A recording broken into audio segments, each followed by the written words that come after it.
My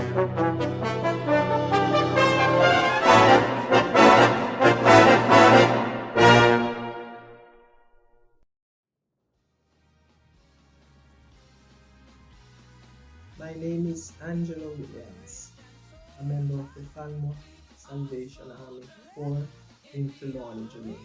My topic for today is Women of God Take Action. And I chose this topic because of the theme for the women's ministry for this year.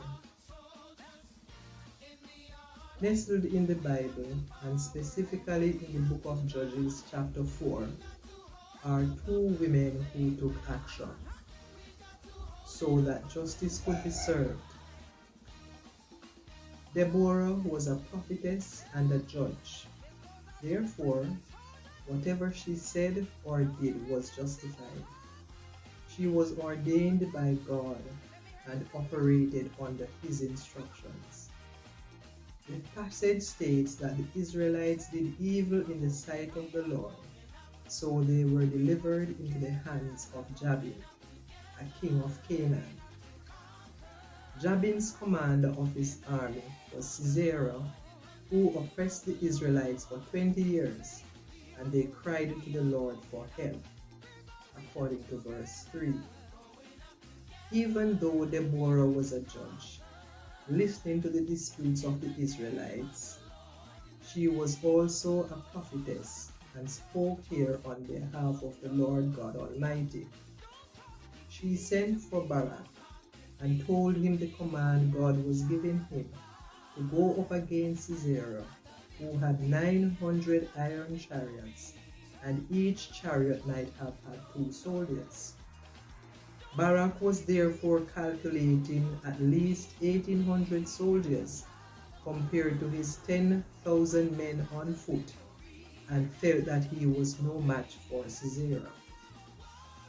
But remember, my friends, God plus 10 equal 10,000 of thousands, and the battle is already won.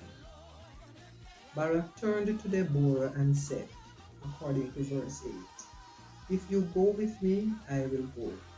But if you don't go with me, I won't go." As it was then, so it is now, with women becoming leaders. Women are leaders in their homes by calling their families to devotion, working 2 or 3 jobs to earn enough to help satisfy the needs of the family. Women are also in leadership roles in the corporate world as well as in politics. Barak was making a decision by asking Deborah to go with him, contrary to what God was commanding him to do. Deborah consented, and in verse 9 she said, "Very well, I will go with you, but because of the way you are going about this, the honor will not be yours, for the Lord will hand Sisera over to a woman." So Barak gathered his troops, and Deborah sent him on his way, reminding him that the Lord had gone ahead of him. The battle was fierce, but Barak pursued them, and part B of verse 16 states that all the troops of Sisera fell by the sword, not a man was left. Sisera managed to escape and ran to the tent of Heber, who was on friendly terms with Jabin.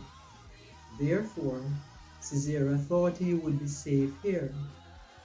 Jael, Heber's wife, invited Sisera into her tent, and verse 18 states, where she said, "Come, my lord, come right in, don't be afraid." Sisera was thirsty from all that fighting and running, so he asked Jael for water, but she gave him milk instead. She also covered him and made him quite comfortable.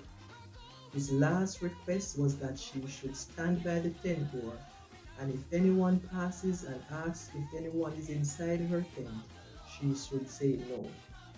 Sisera was so comfortable, he fell asleep, and Jael took decisive action and drove a tent peg through his temple into the ground, and he died. Jael invited Barak into her tent to come and see the man he was looking for. Deborah's words to Barak earlier in the passage must have come back to him forcefully at this moment, which said, "For the Lord will hand Sisera over to a woman." In conclusion, today, as women of God, let us see the example that Deborah and Jael set for us, and let us take action to stand up for what is right, to speak out where we see a need, so that God's kingdom can be strengthened here on earth. Women of God, take action.